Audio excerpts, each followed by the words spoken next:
음식은 한시고요. 오늘도 우거지국밥을 먹으려고 우거지국밥 먹고요.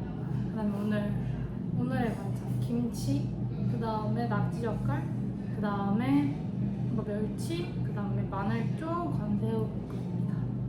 식사를 해보도록 하겠습니다. 빠질 수 없는 간재미 무침. 저는 이거 없으면 밥 못 먹어요. 그리고 오미자차까지 완벽합니다. 이타다키마스. 밥은 이렇게 반짝반짝거려요.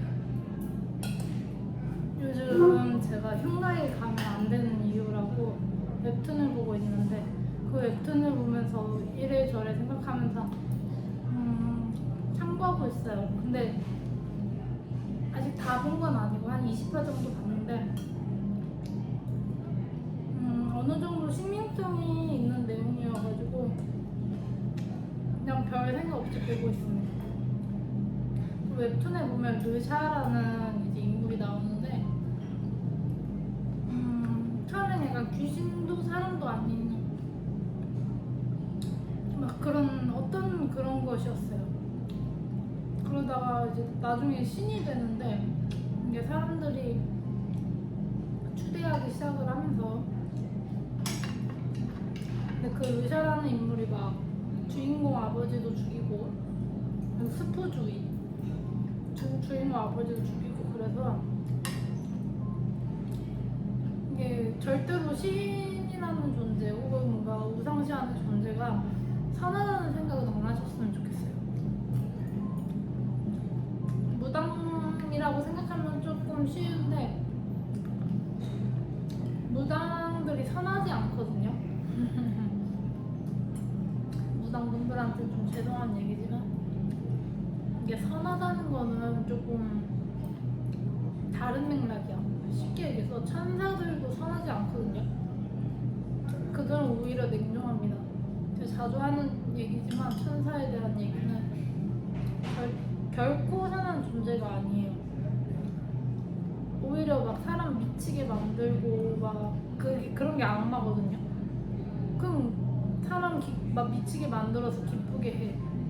그럼 오히려 악마가 선할 수도 있는 거지. 뭐 하여튼 그거는 좀 다른 맥락이긴 하지만 결코 완벽히 선한 존재는 없습니다.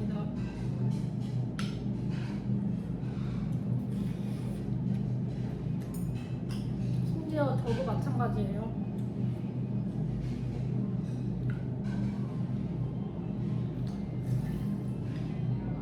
저는 돈이 되지 않으면 결코 하지 않습니다. 근데 이것은 뭐지? 착하다고 해야 할지 현명하다고 해야 할지, 이게 돈이 안 되는데 선한 행동을 한다 이러면 저는 약간 위선이라고도 생각을 하거든요. 그래도 위선이 뭐 좋다 나쁘다 막 이런 건 아니면 어쨌건 위선도 선이지 않습니까? 저는 약간 위약한 편이에요. 그러니까 선하게 태어났는데 악한 행동을 좀 하는 경우가 있죠. 예를 들면 제 기운이 없을 때 근처에 있는 기운을 제가 흡수하거나, 솔직히 좀 근처가 영향을 받잖아요. 그럼 위약이라고 하니까 악하다고 말할 수 있죠.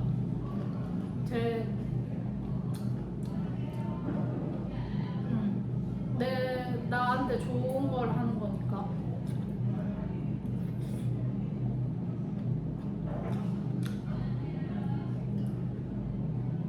피해를 주니까.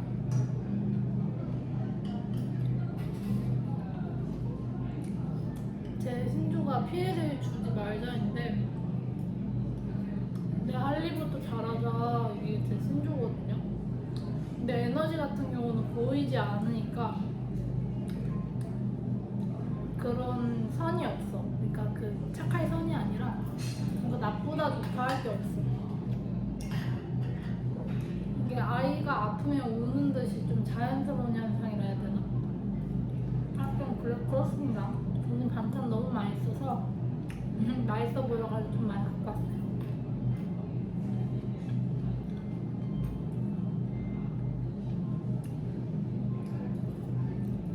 하여튼 거기에 르샤라는 인물이 나오는데 아직 뭐 정확한 그 스토리는 나오지 않았습니다. 어떻게 신이 되었는지, 사람들이 어떻게 그 르샤라는 그 뭐 괴물이라고 해보죠. 괴물을 어떻게 이렇게 우상시하게 되었는지.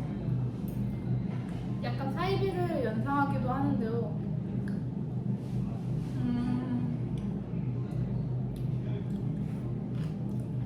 이게 사람의 마음이 참 여리고 뭔가 글댈 곳이 없으면 의지하고 싶어지거든요.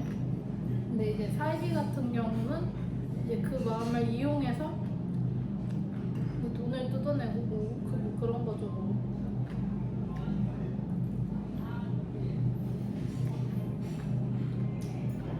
그리고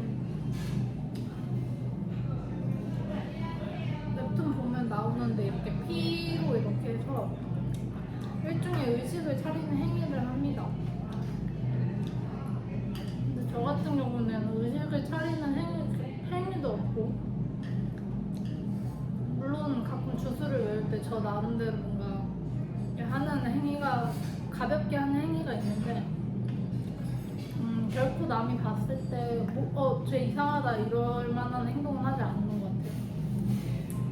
최대한 간소화시켰어, 모든 것을. 심지어 내가 뭔가 해야 되는 상황에도 그거 그냥 한샘 치자 그냥 이러고 넘어가거든요. 그러면 그게 한 거라고 치고 넘어가는 거예요. 저도 왜 그러고 사는지 잘 모르겠는데 그냥 그러고 삽니다.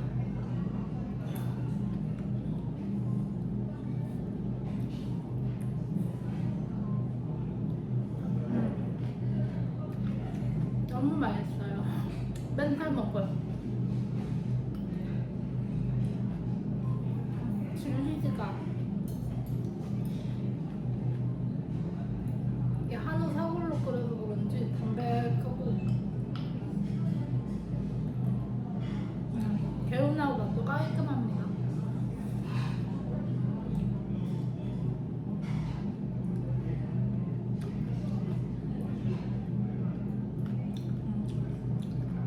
근데 저도 10년 동안 이게 많은 일들이 있었고, 제가 한 번에 막 그렇게 갑자기 영적 능력이 생겼다, 갑자기 뭔가 보이게 됐다 이런 건 없거든요. 뭔가 서서히 항상 진행이 되었던 것 같고, 뭔가 그 기운이 안정화될 때도 한 번에 안정화되는 경우가 없어요. 서서히 안정화되는 되고, 뭔가 한 번에 막 바뀌는 게 없어요. 하여튼 하늘의 이제 심판을 제가 또 1년 정도 걸린다 안정화하는데 그렇게 말을 하는데, 제가 10년 동안 겪으면서 이제 시간을 한번 재본 거예요. 근데 한 1년 정도 걸리더라고요. 뭔가가 안정화되기까지.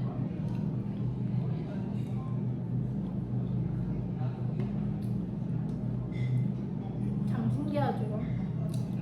뭔가 하루아침에 뚝딱 되는 거 같으면서도, 왜냐면 그게 현실화가 돼야 되거든요. 그러니까 예를 들어 내가 가게를 해, 손님이 와. 근데 내가 목표 금액이 있을 거 아니야. 그거를 이제 만들기까지 과정에는 이제 시간이 필요하다는 거죠. 근데 그 이제 시간을 넘나드는 게 이제 차원을 넘나든다라고 표현할 수 있을 것 같아요. 저는 차원을 이제 넘나들 수가 있거든요. 그게 뭐냐면, 이게 가끔 이렇게 길을 이제 가잖아요. 시간이 왜곡된 공간들이 있어요. 제가 그곳을 꼭 가거든요. 이게 왜 가냐면, 그런 곳에 가면 그게 내 눈에 띄잖아. 그런 곳에 가면 시간이고 공간이고 되게 왜곡된 것처럼 많이 보이는데, 모르겠어. 나는 왜 가지? 하여튼 하여튼 나한테 좋은 거 같으니까 간 거겠죠?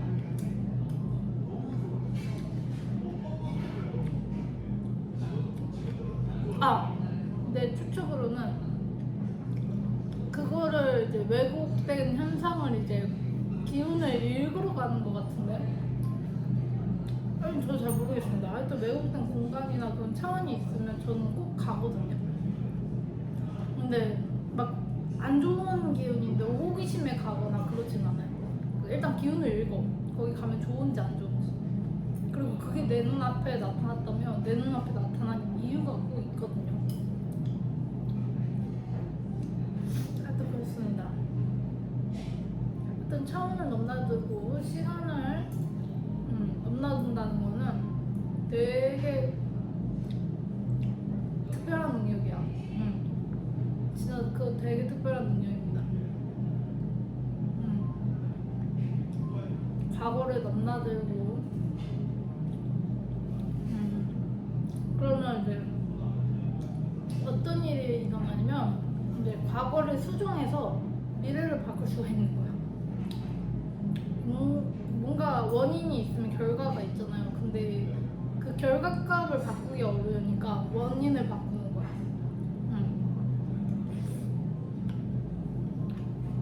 그러면 원하는 결과값을 만들기가 쉽겠죠. 그래서 시간을 거스른다는 것은 그런 의미입니다. 그러니까 내가 원하는 결과를 만들기 위해 시간을 사용하는 거죠. 그리고 모든 것에는 시간이 포함되어 있습니다. 시간은 이제 뭐 상대적인 개념이라고도 하고 뭐 절대적인 개념이라고도 하는데 사람들의 체감에 따라서 좀 다른 것 같아요. 뭐 1분이 1년처럼 느껴질 수도 있고 뭐 1년이 1분처럼 느껴질 수도 있고 뭐 나이가 들면은 뭐 시간이 빨리 가는 것처럼 느껴진다라고 얘기도 하잖아요. 그게 이제 사람은 이제 망각의 동물이라고 이 기억을 점점 잘 안 하니까 시간이 빨리 흐르는 것처럼 느껴지는 거지. 오늘 고추 뺐습니다. 아니 고추에 물든 물이 나는 싫어. 그러면 국수 요거 한우 마시는 국물에 고추 맛밖에 안 나.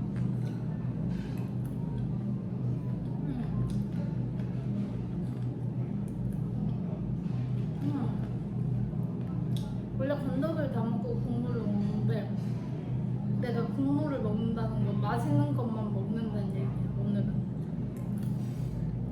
너무 맛있습니다.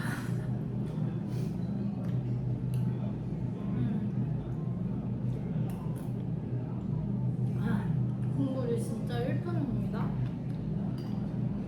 낙지젓갈도 오늘 너무 맛있네요.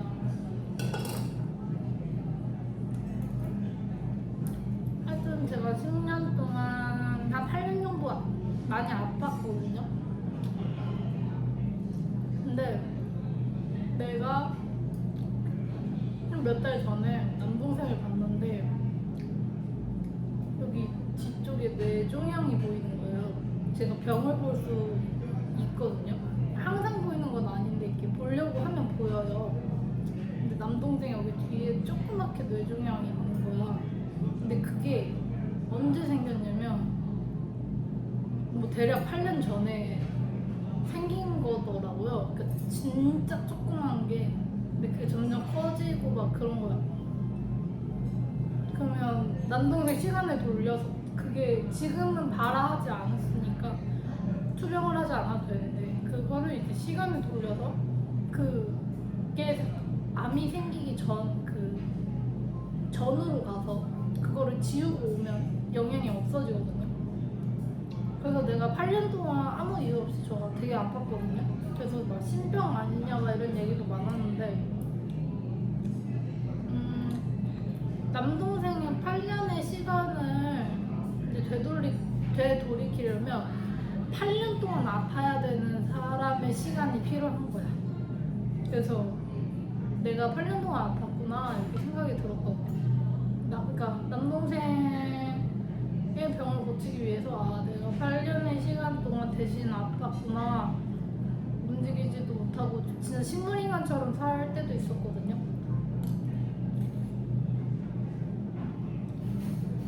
거기에 필요한 게 하나 더 있어.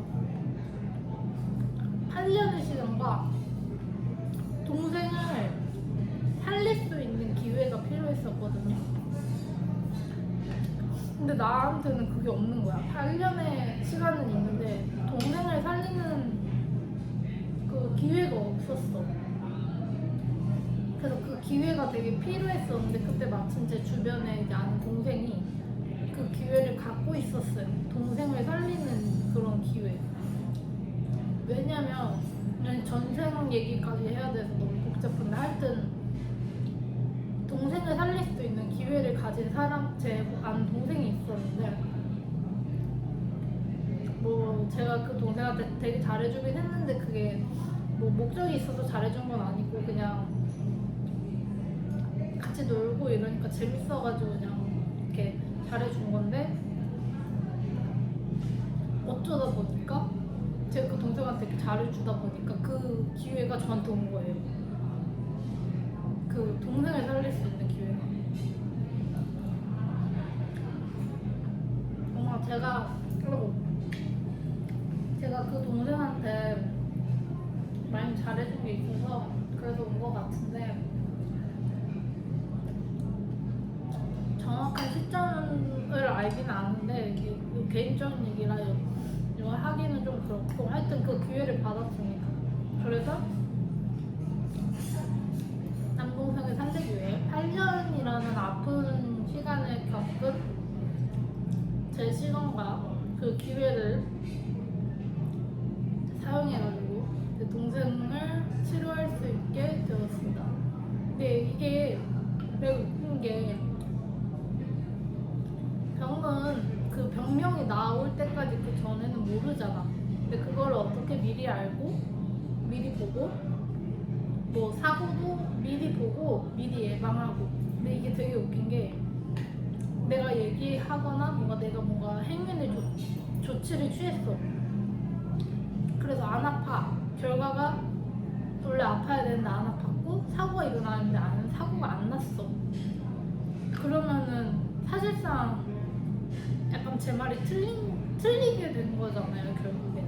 그래서 사고가 난다. 그래서 피해라. 그래서 이게 피하지 않으면 그 일이 일어나나? 그걸 모른다는 거죠, 그게.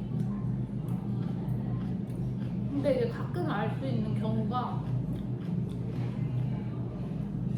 이게 그 사람한테 일어나는 게 아니라 제가 저번에 말했다시피 그 장소에서 뭔가를 행동을 한다. 그럼 사고가 난다. 뭐 그런 경우를 빼고는 이제 제 말의 신빙성이 좀 떨어지긴 하죠. 나는 그런 적이 있었습니다. 제가 예전에 남자친구가 있었는데 한 6년 전인가? 남자친구가 있었는데 제가 막 그때도 그때 제가 뭘 할 수 있었냐면 식물이랑 대화가 가능하고 그 사람의 신연을 볼 수가 있었어요. 그 기억을 보는 게 아니라 그 사람의 가장 깊은 곳을 들어갈 수가 있었어. 근데 그 와중에 이제 남자친구가 이제 신기하니까 자기 거를 봐달래요. 그래서 제가 남자친구 거를 이렇게 영혼을 꿰뚫어서 봤거든요. 근데 얘가 엄청 깜짝 놀라면서 네가 내 안에 들어와서 나를 쳐다보고 있는 게 보였어 라고 하더라고요. 그러면서 자기 걸 일단 봐달래요. 그래서 봐줬는데 뭐 구름이 껴서 보이지가 않는 거야. 다 온갖 구름이야. 그래서 그걸 얘기했어요. 야, 구름이 껴서 이게 아무리 구름이 이렇게 해도 바람이 불지 않으면 안 비키고 이게 뭐라 해야지? 이게 안 비켜져요. 그래서 구름이 잔뜩 껴서 보이지가 않는다 이렇게 얘기를 했거든요. 그리고 나서 둘이 같이 그 영점을 보는 무당 사실 점집에 간 거야 둘이. 그리고 이제 내가 한 말이랑 똑같이 말하나 이제 갔는데 그 사람이 그러더라. 너는 죄다 안개가 껴서 보이지가 않는다고. 그러니까 저는 이제 구름이라고 얘기를 했지만 그 전집에서도 뭐 안개가 껴서 너 건 안 보인다 막 이렇게 얘기를 했는데 저랑 똑같이 얘기를 한 거죠. 하여튼 그런 경험이 한 번 있었고, 제가 그 시기에 이제 제가 사람들을 만나는 걸 별로 안 좋아하는데, 이게 사람을 만나기 싫어서가 아니라 항상 내가 있는 곳에는 뭔가 일이다. 뭐 모든 사람들도 다 그렇겠지만, 하여튼 그리고 제가 이렇게 사람을 뚫어주게 쳐다보면 자기를 꿰뚫어 보는 것 같다고 싫어하는 사람이 많아요. 근데 좋아하는 사람이 있다. 그게 어떤 사람이냐면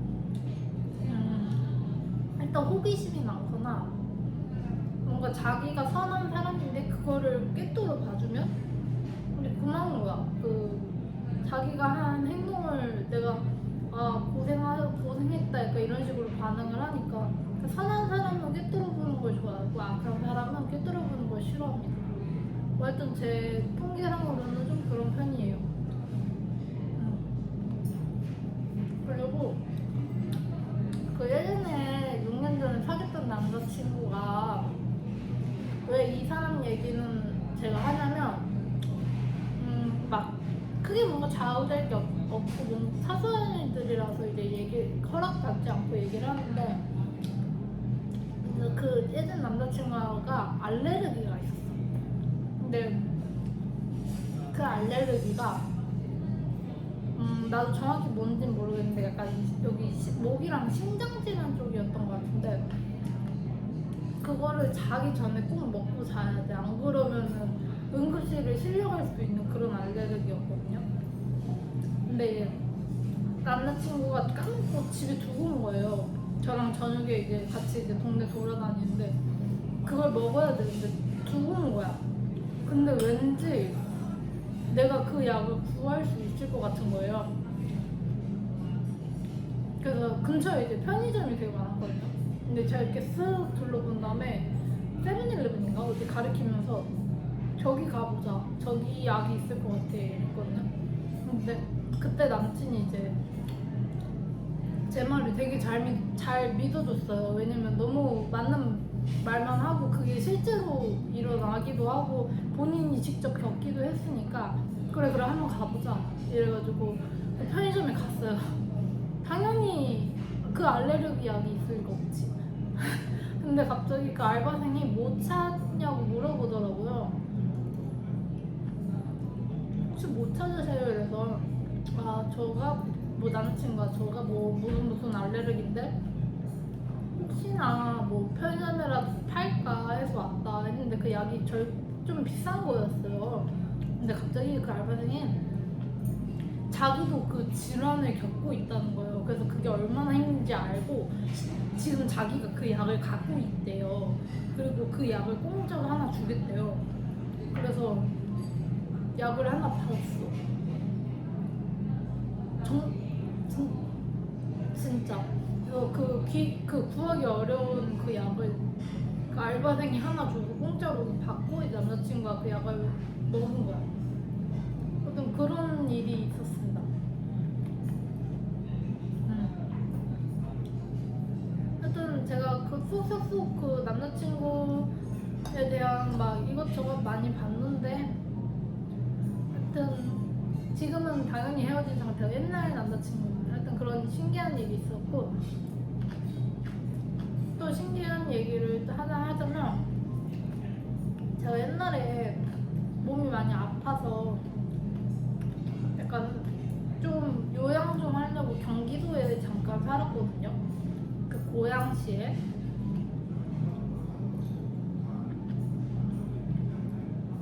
서울이랑 가까운 경기도인데 그래도 경기도라고 서울이랑 느낌이 이게 살아보니까 느낌이 확 다르더라고요. 약간 되게 시골 깡촌 같달까? 여기 앞에 냇가도 있고 사람들 약간 인심도 좋고 그래서 1년 정도 고향에 살았는데 그땐 강아지랑 타고 있었어요. 강아지랑 둘이. 근데 이제 제가 차가 없는데 운전면허증은 있고 근데 스타필드에 가고 싶은 거야. 스타필드에 가면 이제 강아지가 이제 동반 입장이 가능하거든요. 근데 가고 싶어. 근데 택시 타고 왔다 갔다 하면 되는데 그게 쉽게 예약이 잘 안 잡히거든요. 그러면 택시를 타려면 이제 뭔가 캐리어가 있어야 되는데 제가 예전에 혼자서 스타필드를 갔는데 집에 올 때 택시가 안 잡히는 거야. 왜 그런지 모르겠는데 그래서 일단 올 때 택시를 못 잡아. 그래서 그때 자전거 타고 집에 왔던 걸로 기억하는데 택시가 안 잡혀서 하여튼 근데 강아지랑 이제 가고 싶은 거예요. 스타필드에. 근데 올 때 어떡하지? 일단 갈 때 걸어서 거의 2시간 걸리거든요. 2시간에서 한 3시간? 왜냐면 이게 직진 코스로 가는 게 아니라 강아지랑 가니까 이렇게 가는 거야. 직진이 아니라 이런 식으로 가는 거야. 지그시그시고. 얘 냄새 맡아야 되고 여기도 맡아야 되고 막 이렇게 가.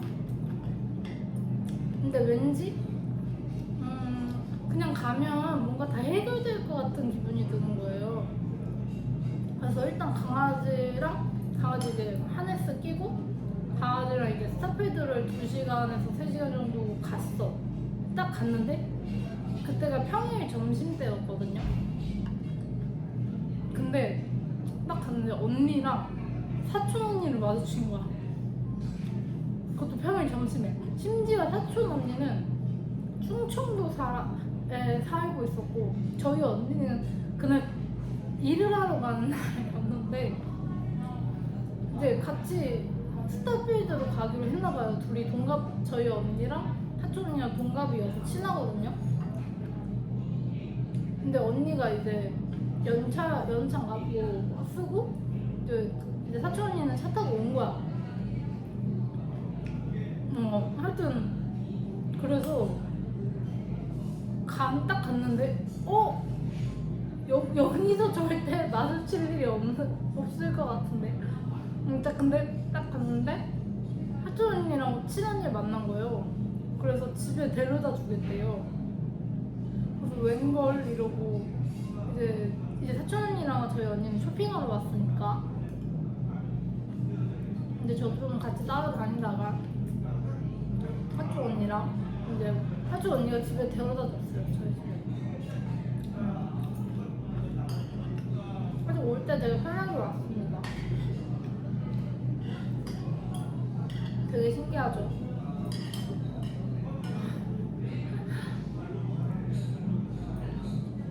하여튼 뭐 그런 것도 있고 저는 제 운세를 매일 이제 점칠 수 있다고 했잖아요. 매일 내 운세를 이렇게 띄우는데 분명 기분도 너무 안 좋고 뭔가 내가 생각하기에 뭔가 너무 안 좋은 상황이야. 근데 자꾸 패를 뒤집었는데 그 패를 뒤집는다는 얘기가 제 거 운세를 읽었다는 그런 말이거든요. 뭔가 진짜 그런 뭔가 마작패 이런 게 있는 게 아니라 하여튼 제 운세를 읽었는데 자꾸 좋게 나오는 거야. 분명 안 좋은 일들이고 너무 힘들고 지치고 막 짜증도 너무 많이 나고 진짜 너무 안 좋은 상황인데 자꾸 좋은 것만 나오는 거야. 패를 읽었는데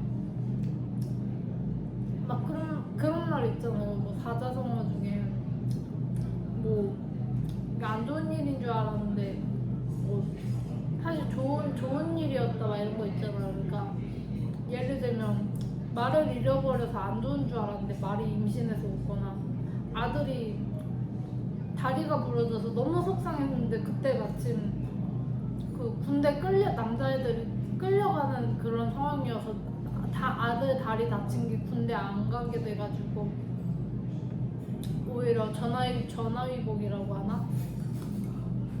그쵸. 뭐 그런 다자성어가 있는데 하여튼 그런 경우가 많습니다. 분명 너무 힘들고 너무 지치고 안 좋은데 좋은 패만 나오는 거야. 그러면 솔직히 저는 그 상황보다 제가 보는 걸 믿거든요. 내가 생각해도 내가 보는 게 너무 잘 맞아. 아니 이게 뭐 상황이 보면 안 좋아. 근데 이걸 선택하래. 그럼 그걸 선택해요.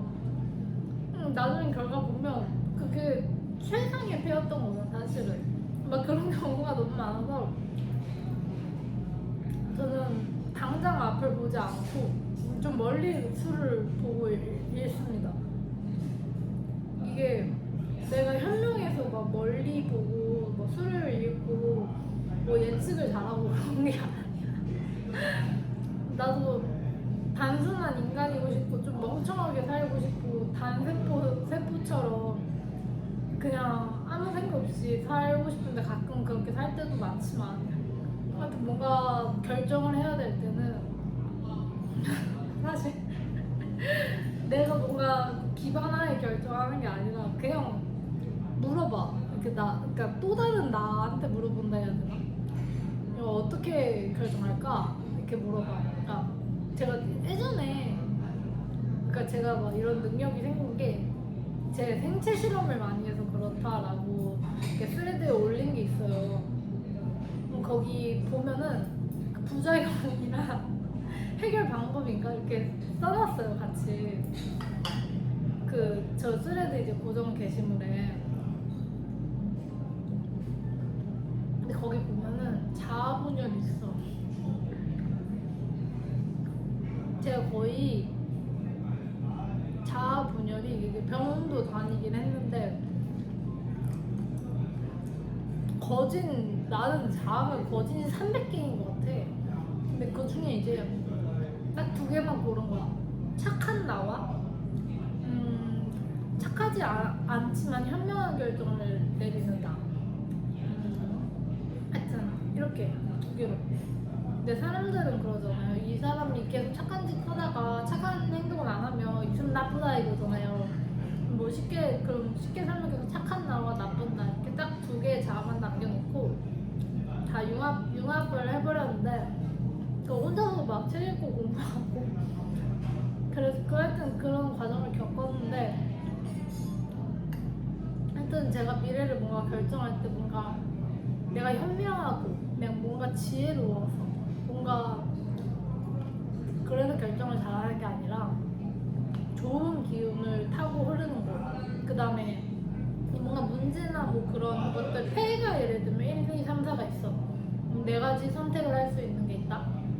그럼 그거에 대한 사람들은 어떤 기준으로 어떻게 선택해야 되지? 좋은 사람, 지금 현재 좋은 말을 해주는 사람, 같이 있으면 기분이 좋은 사람 이런 식으로 선택을 하잖아요. 저는 그게 아니라 결과값을 봐요. 이 사람이랑 있을 때 결과, 이 사람이 있을 때 결과. 그러니까 뭐 이런 상황이 있을 때 결과값을 보거든요. 그래서 쉽게 함부로 행동하지를 않아요. 저는 심지어 이렇게 걸어가잖아요. 뭐 사람들이 이렇게 걸어오잖아. 그러면 내가 오른쪽으로 갈까 왼쪽으로 갈까 그것도 매번 결정을 해요. 그다음에 내가 가는 길도 왼쪽으로 갈까 왼쪽으로 가도 집이 나오고 오른쪽으로 가도 집이 나오는데 어느 쪽으로 갈까 할 때 더 좋은 길을 선택을 합니다. 하여튼 그런 식으로 일상생활에서도 많이 제 능력을 제 스스로 사용을 하고 있는데 이제 뭔가 기회나 뭐 선택할 수 있는 것들이 많으면 가장 좋은 결과적으로 가장 좋은 선택을 합니다. 근데 그게 당시에는 가장 안 좋은 선택인데 가장 결과가 좋다고 나와. 나는 솔직히 미치고 팔짝 뛰겠거든. 너무 힘들고 너무 하기 싫고 너무 안 좋고 답답하고 고쳤던 공황장애 맞아 생길 것 같은데 그게 제일 좋은 패래. 그게 맞는 결정이래. 그게 그렇게 살아야 된대. 나는 어떻게 그 상황은 너무 안 좋고 퍽퍽하고 너무 힘든데 그래도 그게 좋다는 그게 제일 좋대.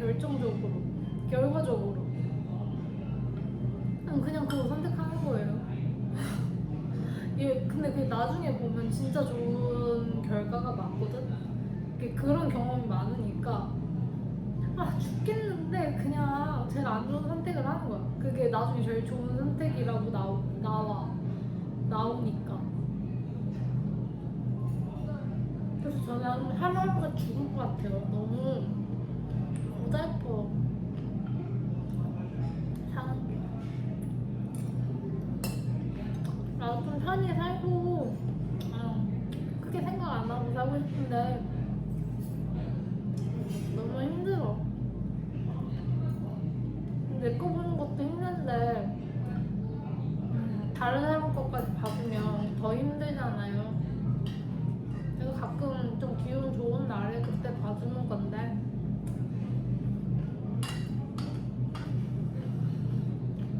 하여튼 제 인생은 너무 고달프고 힘듭니다. 너무 힘들어. 그냥 다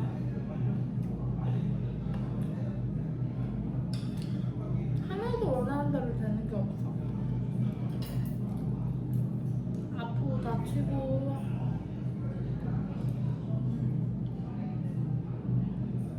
하여튼 그렇습니다. 뭐 힘든 사람들이야 워낙 많지만 근데 또 각자의 이제 사연이 있잖아요. 힘든 거는 그런 말 있잖아요. 행복한 가정은 다 똑같이 행복한데 불행한 가정은 이유가 각자 다르다고. 하여튼 힘듭니다. 힘들어요.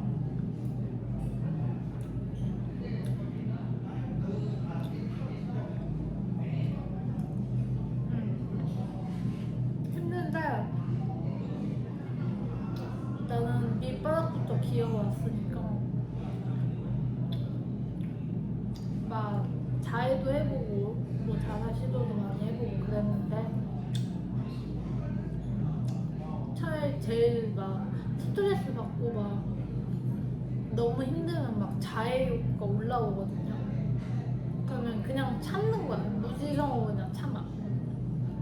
그럼 그 단계를 넘어가면 분노가 막 끌어올라. 그럴 때는 걸어. 그냥 계속 걸어. 아무 생각이 안 날 때까지 걸어.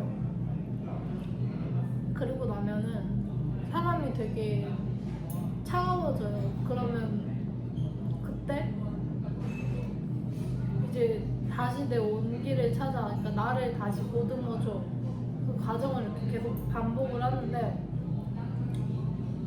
그런 게 있어. 그러니까 내가 뭔가 화가 많이 날 때 주체가 안 될 때는 무조건 혼자 집에 있어요. 핸드폰 이런 것도 연락 다 안 받고 무조건 혼자 집에 있어. 그 우울하고 답답하고 뭔가 막 가슴이 이어질 것 같은 날엔 그냥 무조건 걸어. 그냥 이게 막 사람이 기운 빠지고 그러면 아무것도 할 그럴 뭔가 그런 힘도 안 나고 그러거든요. 근데 그냥 걷고 그냥 가만히 있어.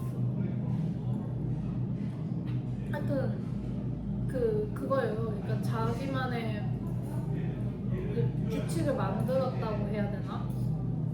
이런 상황에는 이렇게 행동을 하고 이런 상황에는 이렇게 행동을 하자. 참기 어렵고 뭐 다 그러죠. 힘든 일이 있을 땐 포기하고 싶고 그런데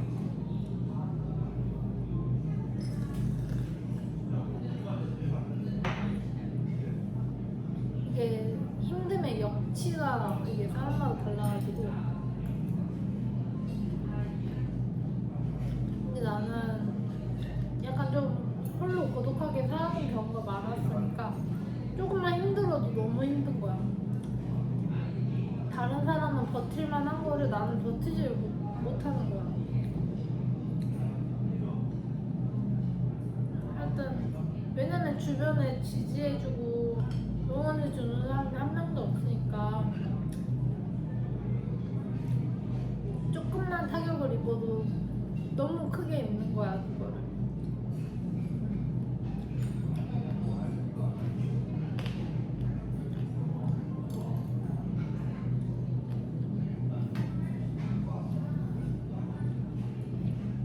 그래도 할 말은 하고 사는 것 같아요. 왜냐면 어차피 뭔가 그만두고 관계를 끊어도 어차피 남이 될 바에 그냥 하고 싶은 말 하자 위주거든요. 뭐 미래가 어떻게 될지 모르니.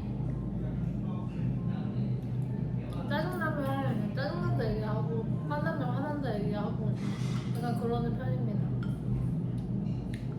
근데 약간 그랬더니 인생이 조금 더 잘 풀리는 것 같기도 해요. 뭔가 내가 짜증내고 툴툴거리는 게 아니라 그냥 내 감정을 말한 거잖아. 짜증이 난다 하지만 짜증은 내지 않고 그냥 화가 난다 하지만 화는 내지 않고 그런 거야. 그러니까 그 감정을 배설하는 게 아니라 그 감정을 이제 말하는 거지. 이제 이런 상태다 내가.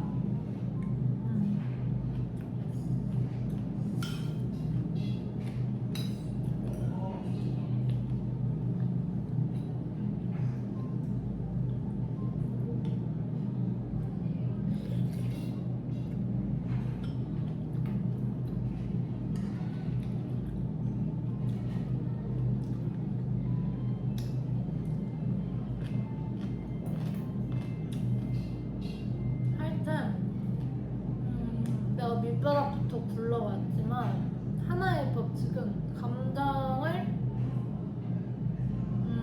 이게 내 감정이 아닐 수도 있어. 타인의 감정인데 옮은 거일 수도 있고 뭔가 너무 공감을 너무 많이 해서 그게 타인이 슬픈 건데 내가 슬플 수도 있고 하여튼 여러 사람들의 감정이 있잖아요. 그거를 어떻게 컨트롤 하냐에 따라서 인생이 바뀌어지는 것 같아요. 내가 화가 났지만 화를 내지 어떤 상황에서는 화를 내고 어떤 상황에서는 화를 내지 않고 내가 힘들지만 뭐 어디까지 이제 힘들면 그만둔다 뭐 그런 기준을 잡는다든지 그러니까 감정을 행동으로 바로 옮기지 않고 이제 한번 내가 내 행동을 스스로 돌이켜보는 거야. 그러니까 이제 메타인지라고 하죠. 저는 메타인지가 되게 잘 되는 편이거든요. 왜냐면 다른 사람의 감정을 제가 무지성으로 그러니까 그 사람의 심연을 본다는 거는 그 사람의 모든 거를 내가 내도 느낄 수 있는 거거든요. 그러다 보니까 이 감정이 나의 감정인지 타인의 감정인지 분리해서 보는 게 정말 나한테는 중요한 일이었어. 그래서 타인의 감정과 저의 감정을 구분을 잘합니다. 그리고 타인의 짜증이나 불만은 나는 받지 않아. 누가 짜증내? 그러면 그 짜증은 내 짜증이 아니야. 받지 않고 그 사람을 다시 돌려보내.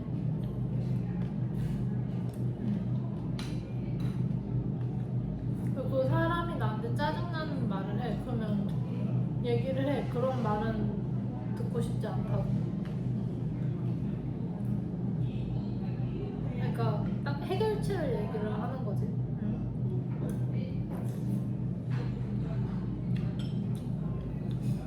내가 원하는 걸 상대방한테 정확히 말을 해주는 거야. 상대방도 이제 헷갈리지 않게. 상대방이 짜증을 내. 그러면 여기서 너 왜 이렇게 짜증을 많이 내? 라고 하는 게 아니라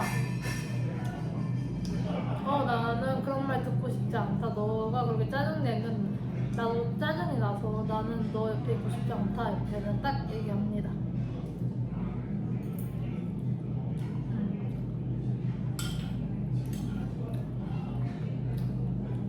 그래서 자기 감정을 주체하지 못하는 게 가장 멍청한 짓이라고 생각하는데 근데 또 슬픈 감정은 또 달라요. 슬픔을 주체하지 못한다? 그거 정말 슬픈 거거든요. 그런 거는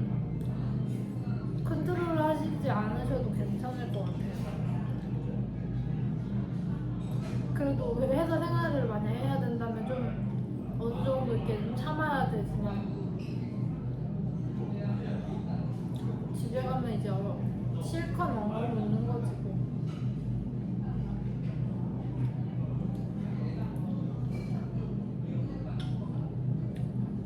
거의 지난 10년간 안 온 날보다 온 날이 훨씬 더 많았는데 저는 어느 정도였냐면 길 가면서 막 울거나 버스에서 울거나 그냥 정거장에 앉아서 울거나 그냥 사람들이 있는 곳에서 우는 게 아무렇지도 않게 됐어. 그러니까 처음에는 내 감정을 숨기고 뭔가 우는 모습을 보여주지 않는 게 좀 맞는 것 같고 이랬는데 나중에 그 주체가 안 되니까 그냥 누가 보든 말든 그냥 울어.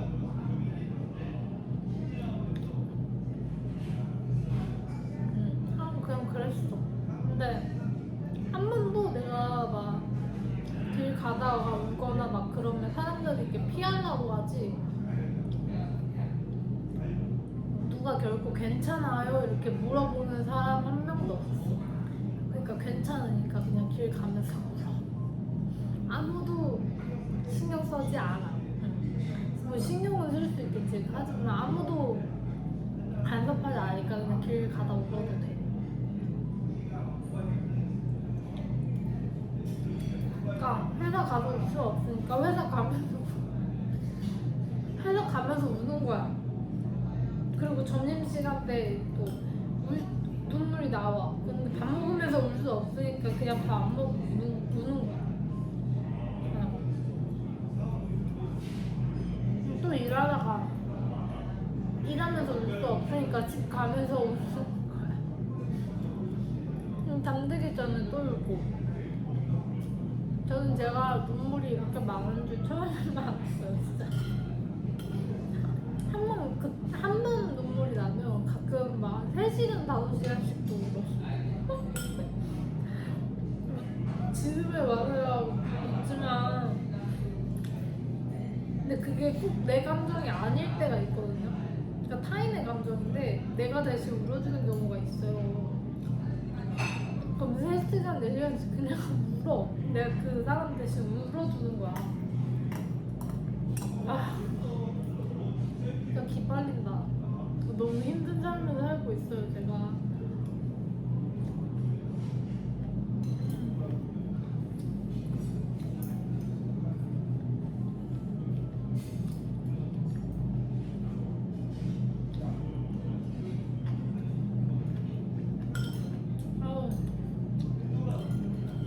무기가 많아.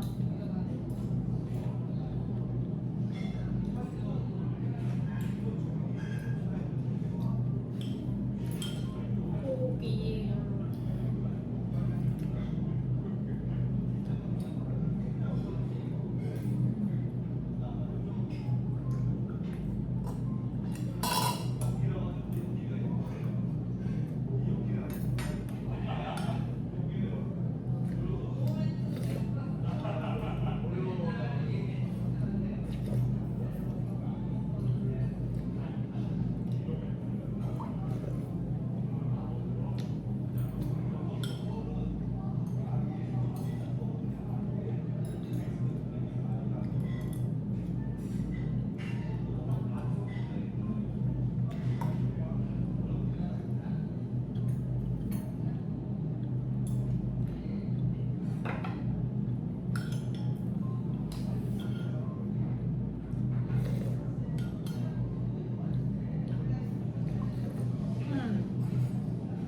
그리고 가끔 내가 쓰는 글씨가 있는데 막 내가 글을 써. 그게 부적이 되는 경우가 가끔 종종 있어요. 그럴 때는 나도 소름 끼쳐서 그 종을 막 찢어버려. 내가 뭔가 쓰면 부적이 돼. 그러니까 항상 그런 건 아닌데 가끔 그래서 제가 한 번은 동생한테 뭐 좀 사와라고 포스트잇에 썼는데 그게 부적이 돼가지고 동생 이마? 등? 이마? 이렇게 붙여져 있는 거예요. 실질적으로 붙여 있는 게 아니라 그 그 제가 쓴 그 글귀가 그 애한테 그 정원 명령이라고 뭐 해야 되나? 그 부적이 된 거야. 걔는 그것만 사와야 되는 그런 인생을 살 수밖에 없도록.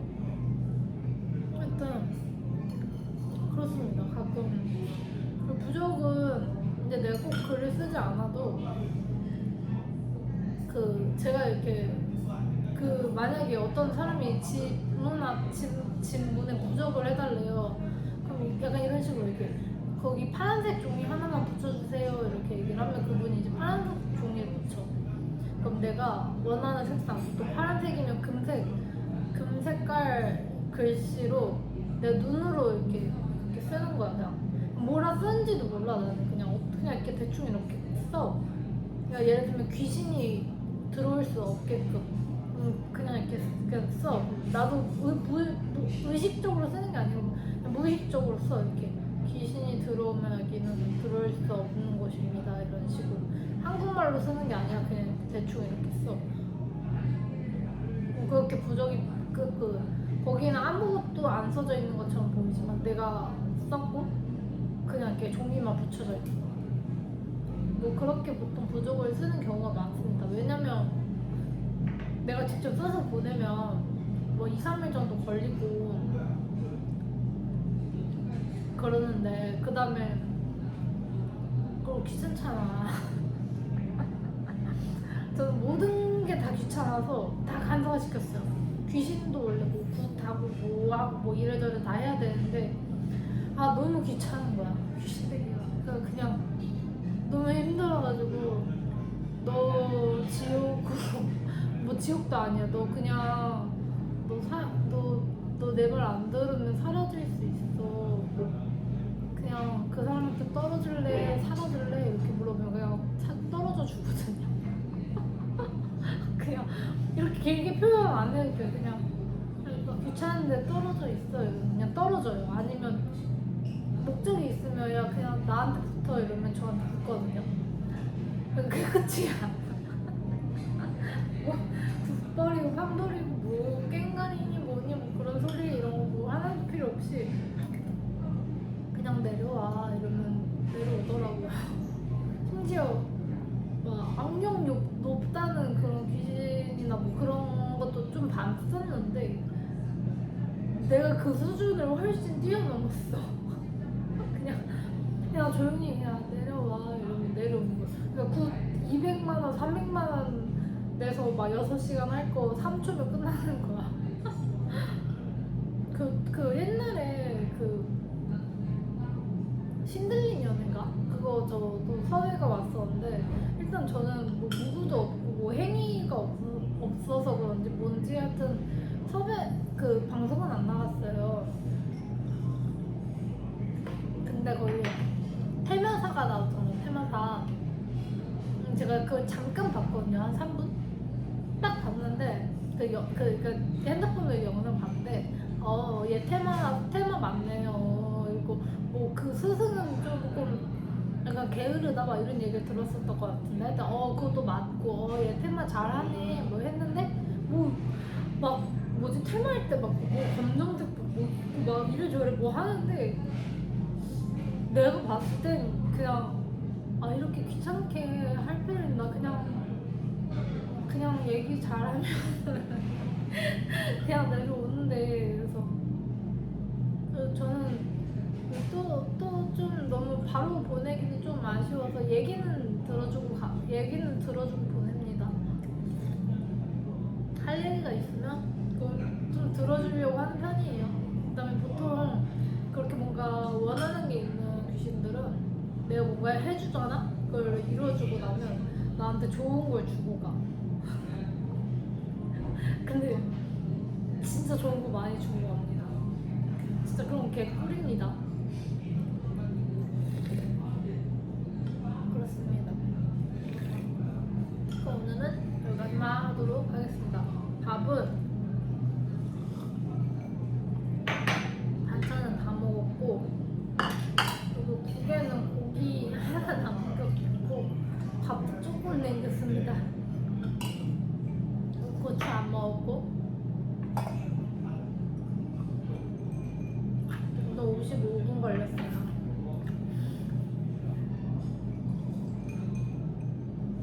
끝까지 얘기 들어주신 분 너무 감사하고요.